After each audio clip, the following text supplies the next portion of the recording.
안녕하세요. 저는 40대 초반으로 아이 둘을 키우고 있는 돌싱입니다. 이혼을 한 지는 몇 년 되었는데 이렇게 이혼 글을 쓰게 된 이유는 아주 즐겁고 유쾌한 만남이 있었기 때문이에요. 그날은 첫째 아이 생일 때문에 선물을 사러 백화점에 갔어요. 애가 전부터 사고 싶다고 했던 운동화를 선물하려고요. 그런데 백화점에서 정말 보고 싶지 않았던 면상을 마주쳤어요. 전 남편이었죠. 전 남편은 잔뜩 화가 난 모습으로 씩씩거리며 앞으로 가고 있었어요. 그리고 그 뒤를 따라가는 사람 하나가 있더라고요. 바로 남편의 상간녀였죠. 그런데 바로 알아보지는 못했어요. 사실 저와 헤어질 당시에만 해도 상간녀는 무척 예뻤거든요. 피부는 팽팽하고 주름 하나 없이 관리되어 있었던 데다가 손톱과 발톱에는 매니큐어와 페디큐어로 예쁘게 장식되어 있었어요. 그리고 몸에 딱 붙는 원피스나 하이힐을 즐겨 신는 저와는 정반대의 여자였어요. 그런데 그날 본 상간녀는 그런 모습은 온데간데 없었죠. 아무렇게나 묶은 머리카락에 화장을 했음에도 주름과 노화를 가리지 못했어요. 게다가 손톱은 네일도 없이 뭉툭했고 옷은 예쁜 옷이었지만 얼굴에 노화가 너무 심해서 도무지 이쁜 옷이 어울린다는 느낌이 들지도 않았죠. 그걸 보면서 어떻게 하면 저런 얼굴이 되나 싶었거든요. 게다가 전 남편은 그런 상간녀와 말다툼까지 하고 있었어요. 그리고 그날 저는 두 사람의 대화에 웃으며 축하까지 해줬죠. 제가 왜 남편과 상간녀의 싸움에서 축하하며 웃었는지 궁금하시나요? 제가 천천히 하나씩 알려드릴게요. 저는 남편과 20대 중반에 결혼했어요. 저와 4살 차이가 나는 남편은 당시에도 일을 하는 직장인이었고 저는 이제 막 대학을 졸업한 사회초년생이었어요. 저와 남편은 다른 사람들과는 좀 다르게 이어졌어요. 보통 소개팅, 맞선 등으로 사람을 만나는데 저는 시부의 소개로 남편과 만나게 됐거든요. 당시에 저는 병원에서 일하고 있었는데 시부가 저희 병원에 다니면서 많이 얼굴도 익히고 가까워졌었거든요. 그리고 시부는 언제부터인가 결혼을 안 했으면 우리 아들이랑 만나보는 건 어떻겠냐고 말하셨죠. 솔직히 내키지는 않았어요. 환자와 그런 식으로 엮이는 걸 병원에서도 좋아하지는 않거든요. 물론 개인 재량이긴 하지만 잘못되면 환자도 잃고 제 신용도 잃는 거라 별로 관심을 가지지 않고 사양하겠다고만 말했었죠. 그런데 시부는 아주 끈질기게 말했고 이러다가는 다른 직원들한테도 폐를 끼칠 것 같아서 한 번만 만나기로 했어요. 한 번 만나고 아니면 2번 다시 그런 권유하지 않겠다는 다짐까지 받았죠. 그렇게 남편과 만났는데 생각보다 말도 잘 통하고 재미있는 사람이라 저도 마음을 주게 됐어요. 그렇게 사귀게 되고 1년쯤 되니 시부가 먼저 너희 결혼 안 하냐 하더군요. 그런 건 남편이 먼저 이야기를 꺼낼 건데 시부의 말에 남편도 제게 프로포즈를 하고 그렇게 결혼을 하게 됐어요. 그리고 그때야 알았죠. 시부가 생각보다 부자라는 걸요. 결혼 후에는 첫째 아이가 들어섰고 아이를 낳고 1년 만에 또 둘째 아이를 낳았어요. 연년생이었어요. 아들 둘을 연속으로 낳고 나니 제 몸도 축나더군요. 그래서 남편과 상의해서 남편에게 정관 수술을 시켰어요. 남편도 애가 둘이면 괜찮겠다고 했었고요. 그렇게 결혼 초반에는 저희도 괜찮은 부부였고 가족이었어요. 꼼꼼하고 계획적인 남편과 그런 남편의 뒤를 받쳐주는 와이프였거든요. 그게 엇나가기 시작하게 된 건 아이들이 초등학생이었을 무렵이에요. 저는 일은 완벽하게 잘하는 사람이지만 사실 사생활에서는 그렇게 완벽을 추구하는 타입은 아니에요. 일과 사생활이 철저하게 다른 타입이라고 해야 할까요? 사람의 목숨과 직결된 일을 하면서 직장에서는 내내 긴장되어 있었고 그 결과 집에서는 느슨해질 수밖에 없었어요. 저도 긴장을 풀 때가 있어야 하니까요. 그런데 남편은 그 모습을 엄청 싫어하며 잔소리를 하더군요. 결혼 초반에는 그런 어설픈 모습도 귀엽다고 해주더니 그때는 엄청 싫어하며 잔소리를 했어요. 아마 그때부터 상간녀와의 만남이 있었던 것 같았어요. 그때는 남편의 생일이었어요. 남편 생일은 겨울이라 아이들은 모두 방학이었고 며칠간 친정집에 놀러 가 있는 상황이었어요.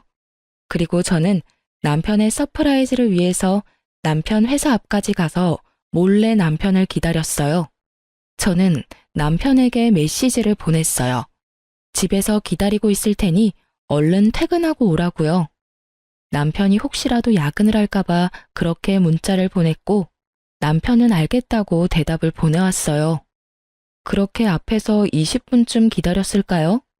퇴근 시간이 10분 정도 지나서야 남편이 밖으로 나오더군요. 그런데 혼자가 아니었어요. 그 사람 옆에 누군가 팔짱을 끼고 서 있더군요. 그냥 회사 사람일 수도 있었어요. 팔짱 정도, 그래, 낄 수도 있겠지.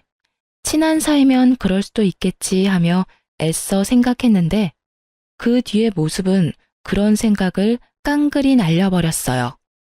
그 여자가 남편의 얼굴을 쓰다듬더니 뺨에 뽀뽀를 하더군요. 정말 기분이 순식간에 추락하는 걸 느꼈어요.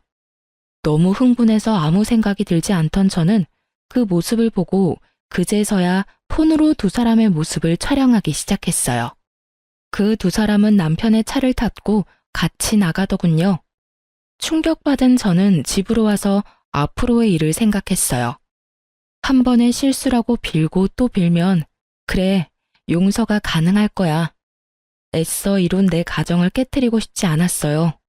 제대로 확인이라도 해보고 나서 남편에게 따지자. 이런 생각으로 가득했던 저는 그 뒤에 사람을 시켜서 상간녀의 뒤를 캤어요. 물론 그렇게 하면 안 된다고 생각은 했지만 바람피는 남편 뒤를 캐는 게 쉬운 일이 아니더라고요. 그렇게 상간녀에 대해서 알게 된 저는 남편 몰래 상간녀를 만나러 갔어요. 이미 두 사람의 불륜 사진을 잔뜩 받아서 두 사람 사이가 불륜이라는 건 알고 있었어요. 남편은 회사 다니면서 결혼식도 했고 애들 돌잔치도 했으니 남편이 유부남이라는 건 모를 리가 없었죠. 상간녀 집으로 가는 길에 기분이 어찌나 부글부글 끓던지 제 분노를 억누를 수가 없을 정도였어요. 집 벨을 울리자 나온 건 상간녀의 어머니였어요. 혹시 따님 집에 있으신가요? 할 이야기가 있어서요. 그런데 누구세요? 따님이 만나고 있는 남자 와이프예요. 그 말에 상간녀 엄마의 얼굴이 확 굳었어요. 그리고는 상간녀가 없다고 하더군요. 없으면 어쩔 수 없네요. 회사에서 이야기하는 수밖에요. 그 말에 상간녀 엄마가 흠칫하더니 돌아서는 제 옷을 붙잡고 들어오라고 하더군요. 들어가니 상간녀가 무척이나 태연하게 소파에 앉아서 TV를 보고 있었어요. 저 알죠? 피해서 다니려면 얼굴도 익혔을 테니까요. 알아요. 그런데 여긴 왜 왔어요? 따져야 될 사람은 내가 아니라 그쪽 남편이겠죠. 내가 누구한테 따지건 그쪽이 관여할 일은 아니죠. 그리고 저의 아들까지 있는 유부남 만난 사람도 잘못은 했잖아요. 왜 본인만 쏙 빠져나가려고 해요? 웃기지도 않네. 이보세요, 아주머니. 아주머니 남편이 그렇게 와이프 싫다고 나한테 온 걸 왜 나를 탓해요? 아주머니를 탓해야지.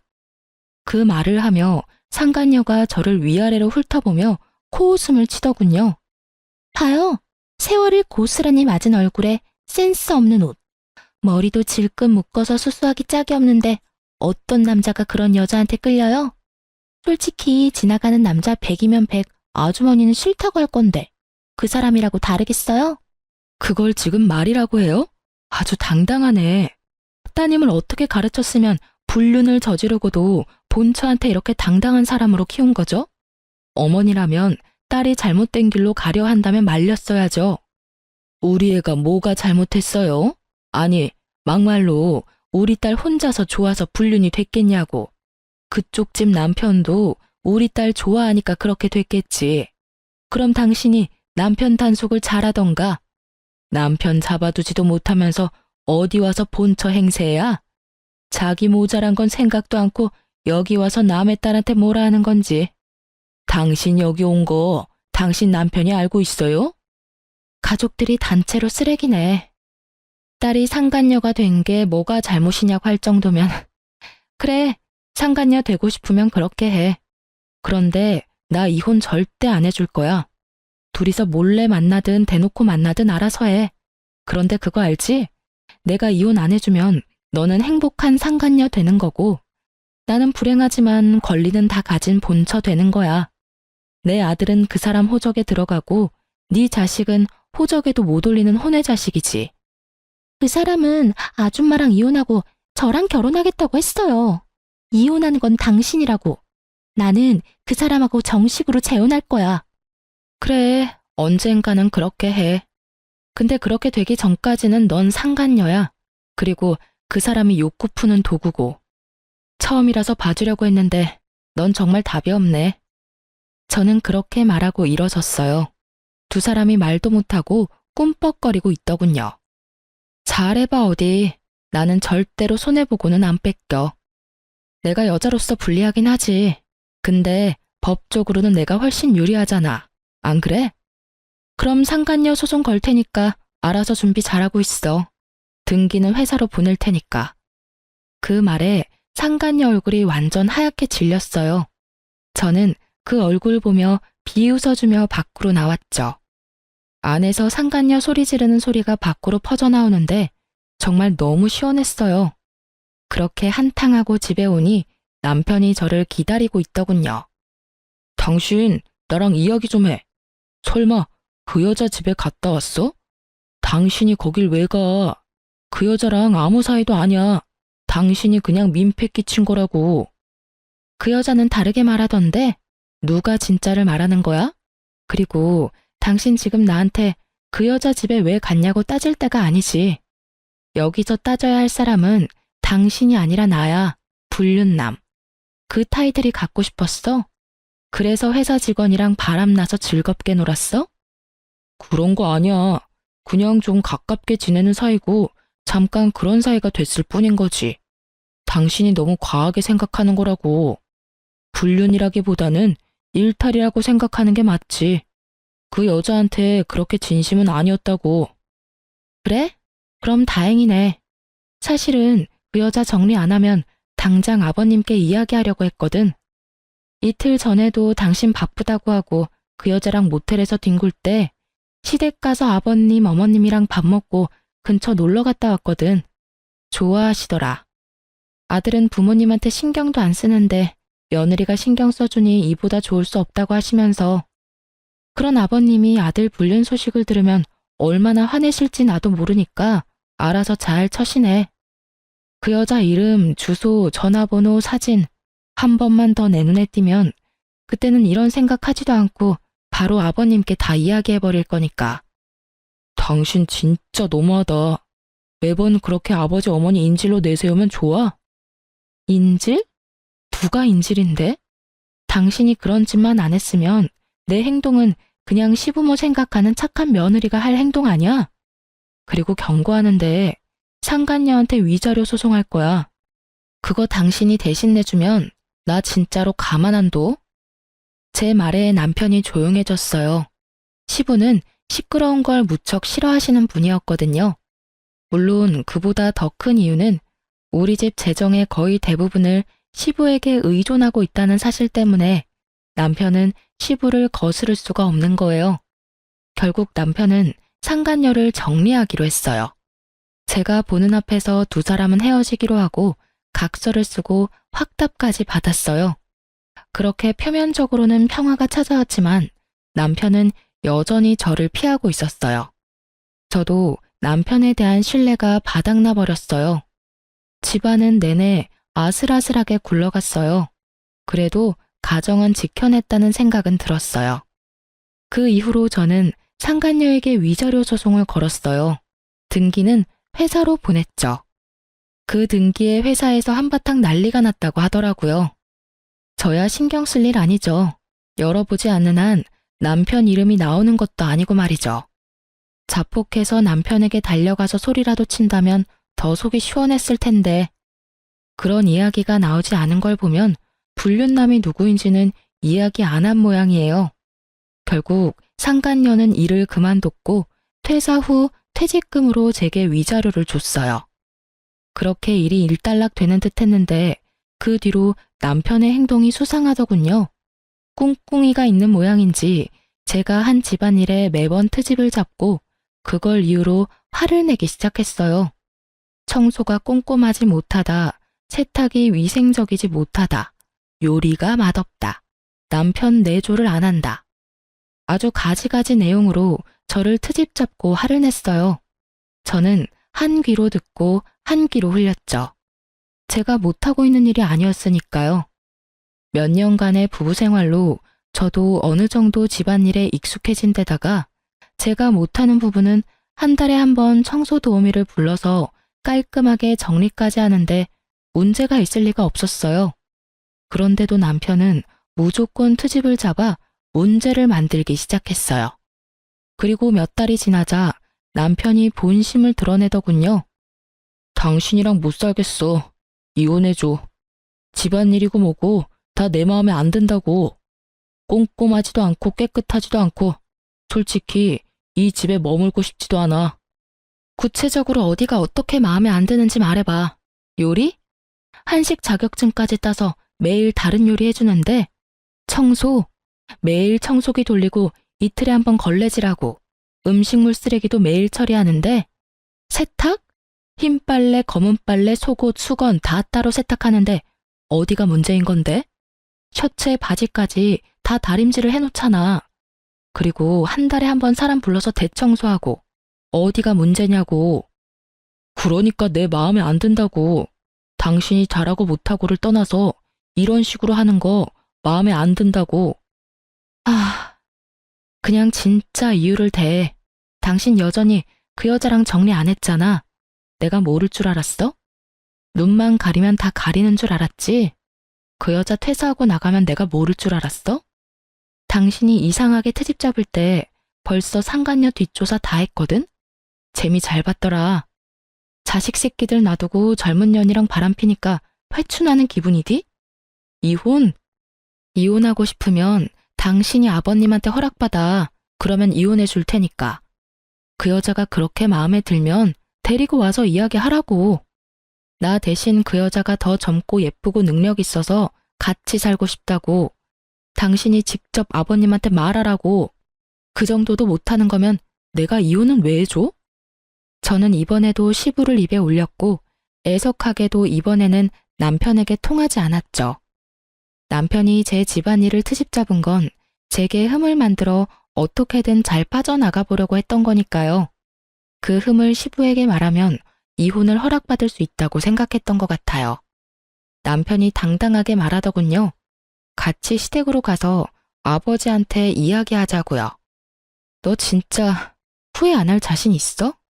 이혼하고 그 여자랑 재혼하는 거 잘 생각해 보라고. 그 여자 어떤 면이 좋았는지는 모르겠지만 결혼과 연애는 달라. 그렇다고 이 마음을 숨기고 살고 싶지는 않다고. 그 말에 저는 바로 결정했어요. 이런 놈 데리고 사느니 그냥 놔버리는 게 낫다고요.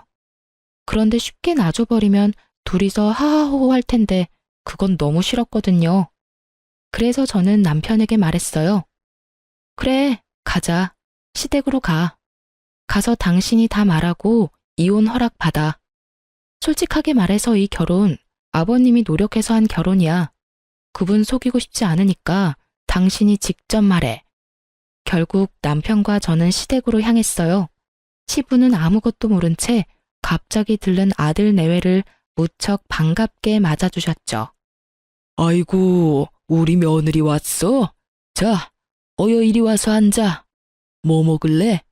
오늘 며느리 왔으니 그저께 만들어둔 식혜 먹을까? 그렇잖아도 너한테 주려고 만들어놨지. 아버님의 말씀이 끝나기가 무섭게 남편이 말을 꺼냈죠. 아버지, 드릴 말씀 있어요. 저 이혼하고 싶습니다. 그 말에 시부 얼굴이 딱 굳더군요. 놀란 시모도 식혜를 식탁에 내려놓다가 멍하니 서 있고요. 이게 무슨 날벼락인가 싶은 표정이더라고요. 무슨 헛소리야? 너희가 왜 이혼을 해? 아버님, 이 사람 만나는 여자가 있어요. 벌써 오래됐어요. 1년은 넘었으니까요. 남은 여생은 그 사람이랑 함께 살고 싶다고 해요. 제가 하는 일들은 다 마음에 들지 않는다고 하니 제가 어찌할 도리가 없어요. 뭐? 여자? 너 이놈의 새끼, 너 며느리 놔두고 바람을 폈어? 이런 정신 나간 놈을 봤나? 아버지도 그 여자 보시면 마음에 드실 거예요. 와이프보다 착하고 예쁘고 뭐든 다 잘하는 여자예요. 솔직하게 말해서 이제 와이프한테는 마음이 생기질 않아요. 네가 애야? 결혼이 뭔지 모르고 결혼했어? 법적으로 부부가 되는 게 결혼이야. 그걸 일방적으로 망쳐놓고 네가 이혼을 이야기한다고? 답도 없는 놈. 그러니까 아버지, 한 번만 만나봐 주세요. 와이프보다 훨씬 나은 사람이고 아버지 마음에 들지도 모르잖아요. 나는 만나고 싶은 마음 없다. 그리고 이혼 이야기 나한테 꺼내지도 마. 며느리 너도 이혼 원하는 게냐? 아버님, 이 사람 불륜 처음으로 알았을 때 한 번 용서해 줬어요. 그런데 또 그래요. 그리고 저는 이혼 안 해주겠다고 했는데 남편이 강하게 요구하고 있어서 이렇게 가족이 화목하지 않으면 아이들에게도 큰 영향이 갈까봐 두렵기도 하고요. 제 말이 끝나기가 무섭게 시댁 벨이 울리더군요. 그리고 남편은 버선발로 마중을 나갔어요. 상간녀였거든요. 그리고 등장한 상간녀의 모습에 시부모님과 저는 말을 잃었어요.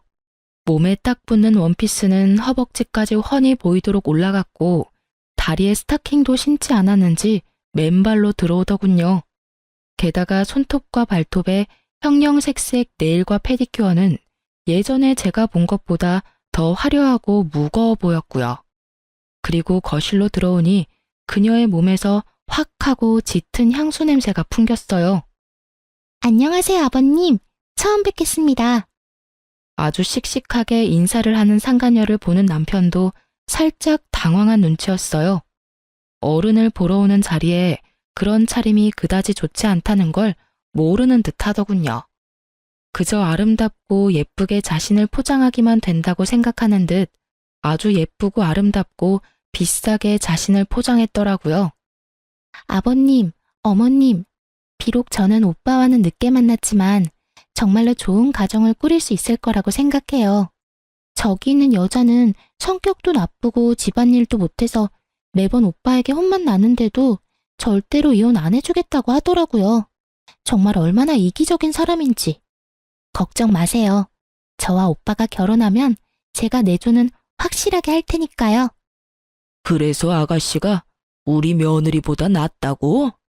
그럼요. 어디로 보나 제가 더 괜찮지 않나요?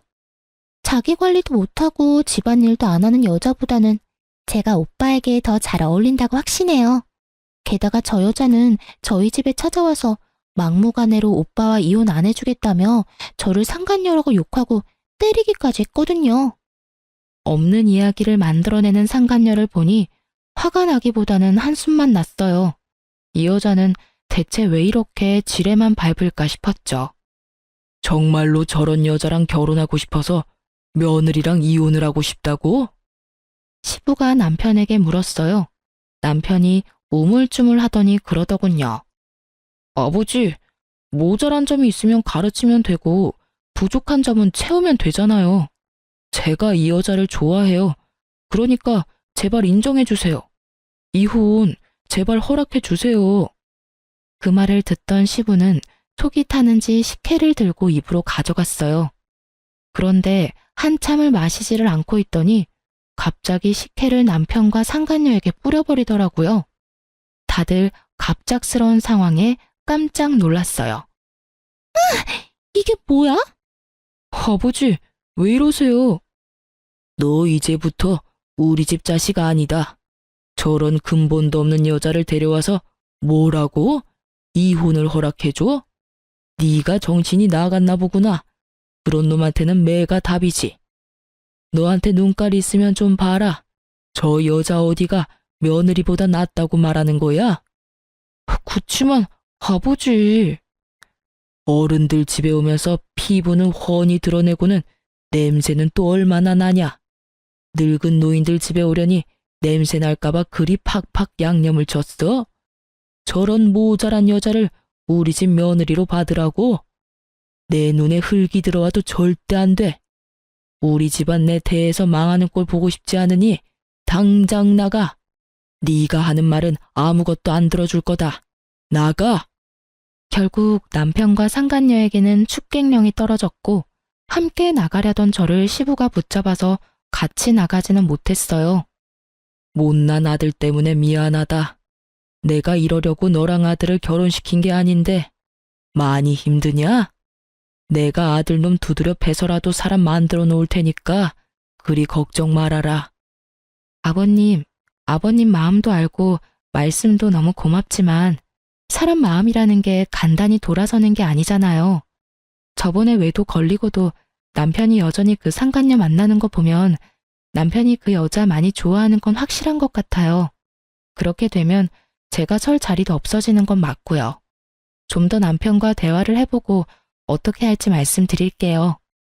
그렇게 말하는 저를 시모와 시부는 걱정과 미안함이 가득한 얼굴로 보더군요. 밖으로 나와 집으로 가려는데 갑자기 남편과 상간녀가 튀어나왔어요. 제가 나올 때까지 기다리고 있었던 모양이었어요. 당신 아버지랑 무슨 말 했어? 그걸 왜 나한테 물어? 아버님한테 직접 물어봐. 난 당신이랑 말도 섞고 싶지 않으니까.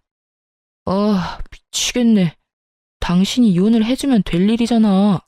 아버지 끌어들여서 뭘 어쩔 건데? 너 설마 내 재산 때문에 이러는 거야? 재산? 당신이 대체 뭘 가지고 있는데? 당신이 가진 거 다 아버님 거잖아. 아버님 말 한마디면 다 사라지는 거 당신도 알고 나한테 이러는 거잖아. 오빠, 나는 이해가 안 가. 어떻게 이런 여자를 아버님이 그렇게 좋아하실 수가 있어? 도대체 아버님한테 무슨 수작을 부렸길래 나를 싫어하시냐고.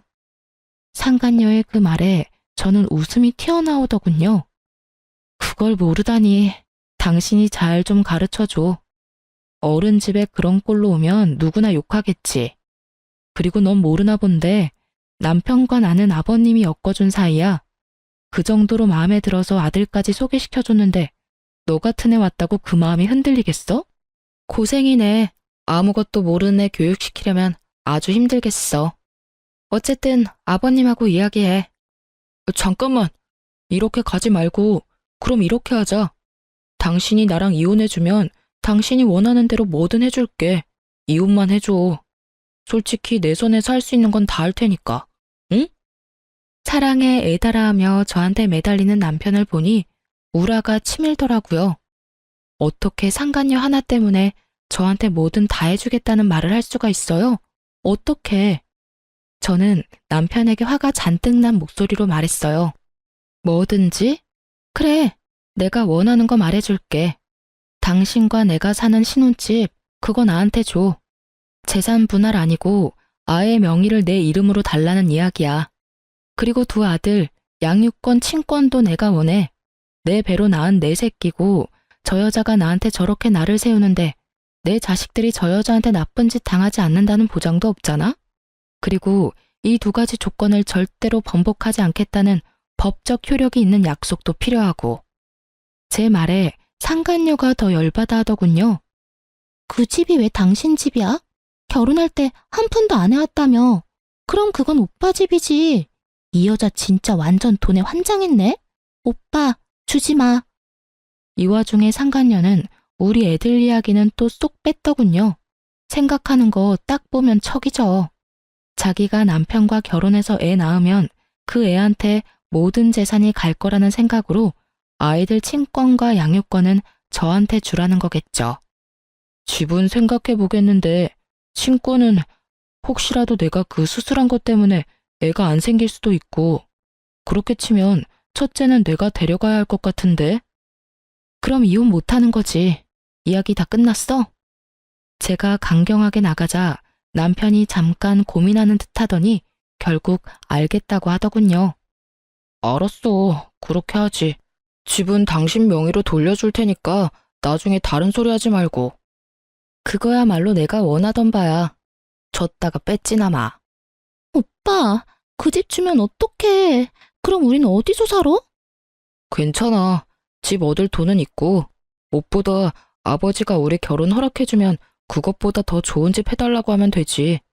저 집도 아버지가 해준 거거든. 솔직히 내 돈 한 푼도 안 들어갔으니까 아까울 것도 없어.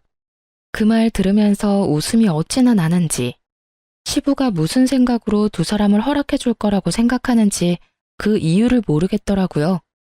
첫 만남 자리에서 식혜까지 뒤집어 쓰고 시부에게 호통까지 들었으면서 마지막까지 본인들의 행복한 미래를 낙관적으로 생각하는 게 너무 어이없었어요. 하지만 이혼해주기로 한 이상 저는 더 이상 관여할 필요 없는 사람이죠. 그렇게 저는 남편과 이혼을 했어요. 이혼하기 직전에 집 명의부터 옮기고 이혼하면서 아이들 친권도 제 앞으로 다 돌려놨어요. 남편과 제가 이혼한 후 전 남편은 홀가분한 마음으로 상간녀와 결혼을 하려고 시댁에 들렀다고 하더군요. 하지만 시부가 그 여자랑 결혼하면 집안 재산은 전부 사회 기증하겠다고 하니 두 사람 다 놀라서 물러갔다고 하더라고요. 시부에게 직접 들었거든요. 시부는 제가 이혼을 결심했다는 걸 알고서 한 번 시댁으로 부른 적이 있었어요. 그때 시부가 알려줬어요. 그놈이 제정신으로 돌아와서 너한테 다시 돌아온다고 하면 며느리 네가 받아줄 거냐? 아버님, 저는 그런 건 안 해요. 이미 떠난 마음이고 저하고는 끊어진 연이에요. 억지로 붙였다가 또 어떤 일이 벌어질지도 모르고요. 그냥 아이들이나 잘 키우면서 살고 싶어요. 그 말에 시부가 씁쓸하게 웃으며 말하더라고요. 그래, 그럴 것 같아서 내가 유언장을 좀 고쳐놨다.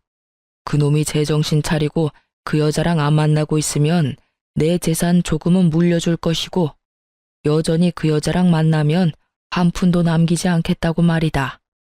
그리고 대신 네 아이들, 내 손주들 앞으로만 유산 물려줄 생각이다. 그건 괜찮겠지? 아버님 재산이고 아버님 거예요. 이혼하고 떨어져 나간 며느리 자식들까지 신경 안 써주셔도 돼요. 아버님 돌아가시기 전에 다 쓰시고 가세요. 저는 그런 거 바라지도 않고 지금 받은 집만 있으면 일하면서 충분히 애들 키울 수 있어요. 내 돈, 내 마음대로 하는 거야. 그냥 너한테는 통보만 하는 거란다. 그리 알고 있어. 시부와 그렇게 대화를 나누었거든요. 전 남편은 상간녀와의 관계를 허락받지 못해서 지금은 직장 근처에 전세로 상간녀와 동거 형태로 살고 있다고 하더군요. 솔직히 결혼은 부모님 허락이 없어도 가능하지만 전 남편이 그렇게 하지 않은 건 시부가 가진 재산 때문일 거예요. 자기가 다 상속받을 건데 괜히 상간녀 비위 맞춰주겠다고 아버지 심기 거스르는 일은 안 하고 싶었던 모양이에요. 그게 화가 났는지 상간녀의 심기가 아주 불편했다고 하더군요. 이혼 후 그 소식 이후로는 전 남편과 관계된 어떠한 이야기도 듣지 못했어요. 솔직히 알고 싶은 마음도 없었고 알 필요도 없었죠. 저도 애 둘 키우며 일하랴 바쁜 사람이었으니까요. 저는 남편과 같이 살던 신혼집을 팔아버리고 친정 옆에 작은 집을 사서 아이들과 지냈어요. 그리고 여태 그 사람들 소식 알지도 못하다가 얼마 전에 두 사람을 보게 된 거고요. 그날은 아들들이랑 약속을 했거든요. 백화점에서 만나서 맛있는 거 먹고 멋진 옷도 사주겠다고요. 처음에 멀리서 볼 때는 누군지 못 알아보겠더라고요. 전 남편은 알아볼 수 있었는데 말이죠. 그렇게 예쁘고 동안에 패셔너블했던 상간녀는 최근 몇 년 사이에 완전히 망가져 버렸더라고요. 주름살, 타버린 피부, 스트레스와 과로로 망가진 몸. 게다가 두 볼이 움푹하게 패여서 마치 노파 같더군요. 저는 두 사람 가까이로 갔어요. 그 사람들도 저를 못 알아보는 것 같더군요. 그럴 수밖에요. 저도 전 남편과 이혼하고 그동안 하지 못했던 피부 마사지나 나를 위한 선물을 자주 줬거든요. 예전처럼 늙고 수수한 아주머니가 아니니까요. 빨리 와. 당신은 도대체 집에서 하는 게 뭐야? 밥을 맛있게 못하는 거면 냉장고는 채워놔야 할 거 아니냐고. 게다가 매번 냉장고 정리도 안 돼서 곰팡이 핀 반찬들을 내가 봐야 해. 그치만 저도 일을 하잖아요. 항상 바쁜데 집안일까지 어떻게 하냐고요. 그런 말이 나한테 통할 것 같아? 그럼 애엄마는 어떻게 그걸 다 했는데? 당신 능력이 모자란 걸 직장 탓으로 돌리지 말라고. 내가 잘못했지. 어디서 아무것도 못하는 여자를 데려와서는. 이럴 거였으면 그때 그 여자랑 이혼을 안 하는 게 나았을지도 모르겠어. 무슨 그런 말을 해요? 나랑 사는데 불만이 있는 건 알겠지만 이렇게 살게 된 데는 당신 탓도 있다고요. 우리 사이 애만 생겼어 봐. 그럼 시댁에서도 분명히 우리 사이 인정해주고 결혼해서 집도 마련해줄 건데 당신이 능력이 안 되니 애가 안 생기는 거잖아요. 수술 복구하면 다 된다면서요. 그 말 믿고 기다린 지가 언젠데 여태 애가 하나도 안 생기냐고요. 병원에 가자니 이상 없다면서 안 간다고 고집이나 부리고. 이상이 없을 리가 있어요? 내가 이상이 없는데. 그러면 당신한테 이상이 있겠죠. 당신, 내가 이상이 있을 리가 없잖아. 나한테 애가 둘이나 있는 거 잊었어? 그렇게 치면 당신이 더 문제 있는 거지. 그 여자는 잘 가지는 애를 당신은 왜 못 가져? 그리고 애가 있고 없고의 문제가 아니잖아. 당신이 집안일을 너무 못하니까 매번 집안꼴이 개판이지. 같이 살기 전에는 잘한다면서 큰 소리 뻥뻥 치더니 내가 속았지 속았어. 그러니까 그 탓을 왜 저한테 하냐고요. 그리고 내가 집안일 잘해서 좋아한 거 아니잖아요. 예쁘고 기분 잘 맞춰줘서 좋다며. 지금 당신 꼴을 좀 봐. 그게 예뻐? 꾸미는 것도 시간 없어서 못했어? 하긴 집안일 개판으로 해놓고 얼굴만 꾸미고 있었으면 더 열받았을 뻔했는데 차라리 그게 낫겠다. 으휴, 내가 왜 그랬나? 내가 왜 이혼을 하고 이 거지 같은 여자를 데려왔는지. 어휴. 두 사람 싸우는 걸 보니 참으로 웃기더군요. 그렇게 사랑한다며 헤어져 달라더니 결국은 둘이 이렇게 싸우고 있는 꼴을 보니 게다가 상간녀의 그 모습은 진짜 상상 이상이었어요. 그녀는 남편이 완벽주의인 걸 모르고 결혼한 것 같더라고요. 아니면 결혼하면 집안일은 사람을 시키려고 생각한 것 같았어요. 그렇지만 시부가 결혼 허락을 안 해줘서 돈도 넉넉지 않은 모양이었죠. 어머, 멀리서 보고 못 알아봤네? 오랜만이야. 당신 잘 지내지? 그런데 안색이 영 별로네? 저의 등장에 상간녀 표정이 완전 망가지더군요. 제일 보기 싫은 사람이었나 봐요. 게다가 제가 예전처럼 수수한 느낌이 아니어서 그런지 자신의 옷을 연신 내려다보며 짜증을 내더군요. 전 남편은 깜짝 놀란 표정이었고요. 당신 몰라볼 뻔했어. 먼저 말 걸지 않았으면 당신인지도 몰랐을 거야. 그러게, 당신이랑 헤어지고 당신한테 쏟던 시간을 스스로한테 쏟다 보니 점점 좋아지더라고. 피부도 몸매도 옷 입는 것도. 두 사람은 쇼핑하러 왔나 봐. 보기 좋네. 부부 둘이서 오붓하게 쇼핑도 하고. 제가 그렇게 말하자 상간녀가 냉큼 전 남편 팔짱을 끼더군요. 두 사람이 싸우는 걸 제가 다 본 것도 모르고 자존심을 세우려고 부단히 노력하더군요. 네, 저희 자주 이렇게 나와요. 그러는 그쪽은 아직도 혼자인가 보네요. 하긴 당신처럼 수수하고 못생긴 여자한테 끌리는 남자는 없겠죠. 그래, 당신 말이 맞아. 그래서 아직 혼자 살아. 뭐 장난으로 결혼하자 사귀자 하는 사람들은 있지만 난 이혼한 사람이고 굳이 다시 그런 길은 가고 싶지 않아서 다 피하고 있는 상황이고. 두 사람은 결혼했어? 그때는 어른들이 반대하신 것 같던데. 그건... 상간녀도 전 남편도 뭐라 말을 못하더라고요. 아직도 결혼은 못했나 보네. 내가 이혼까지 해줬는데 참 아쉬워. 당신도 요령이 없어. 그러다가 아버님이 재산을 당신한테 안 주면 어쩌려고. 차라리 다른 사람을 옆에 두는 게 낫지 않아? 그 말에 상간녀가 발끈하더군요. 미쳤나 봐. 이 여자가 지금 무슨 소리 하는 거야? 이 남자는 이제 내 남자야. 당신이 이래라 저래라 할 수 있는 남자가 아니라고. 이래라 저래라 한 적 없는데? 나는 그냥 걱정돼서 한마디 한 거야. 그리고 너도 참 웃겨. 저 남자가 왜 네 남자야? 너 저 사람이랑 무슨 관계야?